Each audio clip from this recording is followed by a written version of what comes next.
Hi guys! Welcome back to simply magical. ఈరోజు మన ఛానల్‌లో గోధుమ పిండితో బిస్కెట్స్ ఎలా చేసుకోవాలో చూపిస్తాను. చాలా యమ్మీ అండ్ టేస్టీగా చేసుకోవచ్చు. ముందుగా ఇక్కడ మనం ఒక గ్లాస్ అంటే మీ దగ్గర ఏ గ్లాస్ ఉంటే ఆ గ్లాస్‌తో మెజర్‌మెంట్ తీసుకోండి. నేనైతే ఇప్పుడు నేను చూపిస్తున్న గ్లాస్‌తో ఒక గ్లాస్ గోధుమ పిండి, దాంతో ఒక 3/4 షుగర్ తీసుకున్నాను. ఆ షుగర్‌లో అదే గ్లాస్‌తో హాఫ్ గ్లాస్ మిల్క్ వేసుకొని షుగర్ అంతా బాగా మెల్ట్ చేసుకోవాలి. షుగర్ మెల్ట్ అయ్యేలోపు గోధుమ పిండిని కలుపుకుందాము. ఇందులో నేను ఒక 2-3 టేబుల్ స్పూన్స్ ఉండేలాగా ఘీ యాడ్ చేసుకున్నాను. అలానే చిటికెడంతా సాల్ట్ కూడా వేసుకోవాలి. సాల్ట్ అండ్ ఘీ బాగా పిండికి పట్టేలాగా కలుపుకోవాలి. ఇలా కలుపుకోవడం వల్ల, ఘీ యాడ్ చేసుకోవడం వల్ల బిస్కెట్స్ అనేవి గుల్లగా మెత్తగా బాగా వస్తాయి. సో ఇలా కలుపుకున్నాక చేత్తో ఇలా నొక్కి చూస్తే ఉండలాగా అవ్వాలి. ఇప్పుడు మనం ముందుగా కరగబెట్టుకున్న షుగర్ అండ్ మిల్క్ మిశ్రమాన్ని ఇందులో యాడ్ చేసుకుందాం. కన్సిస్టెన్సీ చూసుకొని కలుపుకోండి.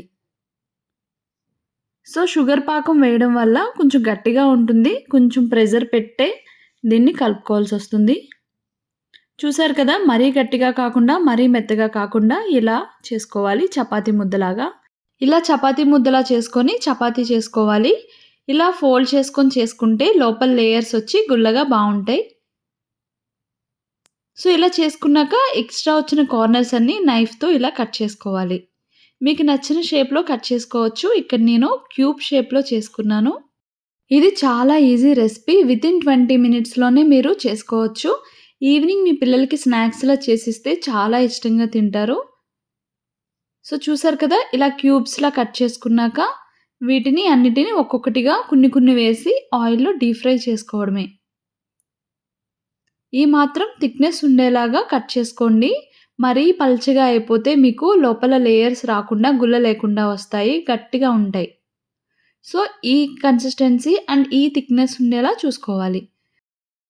సో మొత్తం బిస్కెట్స్ అన్నీ కట్ చేసుకున్నాను. ఇప్పుడు మనం ఒక కడాయి తీసుకొని ఇందులోకి బిస్కెట్స్ అన్నీ బాగా మునిగేలాగా ఆయిల్ వేసుకోవాలి. ఇక్కడ నేను గ్రౌండ్‌నట్ ఆయిల్ యూజ్ చేస్తున్నాను. మీ ఇష్టం, ఏ ఆయిల్ అయినా యూజ్ చేసుకోవచ్చు. ఆయిల్ బాగా మరిగాక హై ఫ్లేమ్ పెట్టి తర్వాత మీడియం ఫ్లేమ్ పెట్టాకనే మనం ఈ బిస్కెట్స్‌ని యాడ్ చేసుకోవాలి. హై ఫ్లేమ్‌లో పెట్టారంటే నల్లగా అయిపోయి లోపల ఉడకకుండా మెత్తగా ఉంటాయి. మీడియం ఫ్లేమ్‌లోనే దగ్గరుండి కలుపుకుంటూ బిస్కెట్స్ అన్నవి కొన్ని యాడ్ చేసుకుంటూ నేను చూపించిన విధంగా ఫ్రై చేసుకోండి. సో బిస్కెట్స్ ఫ్రై అయిపోయాయి. ఇలా గోల్డెన్ బ్రౌన్ కలర్ వచ్చాక తీసేద్దాం. సో ఇలా ఫ్రై చేసి తీసిన వెంటనే కొంచెం మెత్తగా ఉంటాయి. కంగారు పడొద్దు. చల్లారిపోయాక కరకరలాడుతూ చాలా టేస్టీగా, యమ్మీగా మీకు బిస్కెట్స్ అనేవి వస్తాయి. బిస్కెట్స్ అన్నీ ఇలా ఫ్రై చేసుకొని చల్లారాక ఒక ఎయిర్ టైట్ కంటైనర్‌లో పెట్టుకొని స్టోర్ చేసుకోండి. చాలా యమ్మీ అండ్ క్రిస్పీ బిస్కెట్స్ తప్పకుండా ట్రై చేయండి. మీకు నచ్చుతాయి. Thanks for watching my video. నా వీడియో గనుక మీకు నచ్చితే please do like, share and subscribe my channel. Bye bye. See you soon.